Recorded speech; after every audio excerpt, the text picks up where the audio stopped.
ಬರೆದಿರುವಂತಹ ಇತಿಹಾಸ ನಮ್ಮದು. ನಾವಿಲ್ಲಿ ಬರೀ ಮೂಕ ಸಾಕ್ಷಿಗಳಷ್ಟೇ.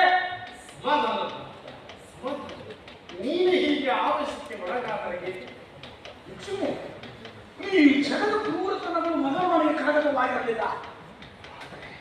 ಈ ಜಗದ ಕ್ರೌರ್ಯ ನನ್ನನ್ನು ರಾಕ್ಷಸನನ್ನಾಗಿ ಮಾಡುವೆ. ಸಮಾಧಾನ. ಆ ಕಾಲಘಟ್ಟಗಳಲ್ಲಿ ಆಯುಧಗಳು ಅನಿವಾರ್ಯವಾಗಿ ಕಂಡರು. ಅವನ್ನು ಈಗಲೂ ಮುಂದುವರಿಸಿಕೊಂಡು ಹೋಗುವುದು ನಿನ್ನ ಮೂರ್ಖತ್ವದ ಪರಮಾವಧಿ. ಲಕ್ಷ್ಮಿ, ನನ್ನನ್ನು ಹೋಗಲು ಬಿಡಿ. ದುಃಖ ದುಃಖದಿರುವ ಜನ ಕಾಣಬೇಕು. ಬಡತನ ಗುಣಮಟ್ಟವನ್ನು ಕಿತ್ತಸೆಯಬೇಕು. ಸರ್ವರಿಗೂ ಉದ್ಯೋಗ ಸೃಷ್ಟಿಯಾಗಬೇಕು. ಬಡವರ ಬದುಕಿನಲ್ಲಿ ನಿತ್ಯ ಶಾಂತಿಯ ಆಶಾ ಕಿರಣ ಮೂಡಿಸಬೇಕು. ಎಲ್ಲದಕ್ಕೂ ಆಯುಧ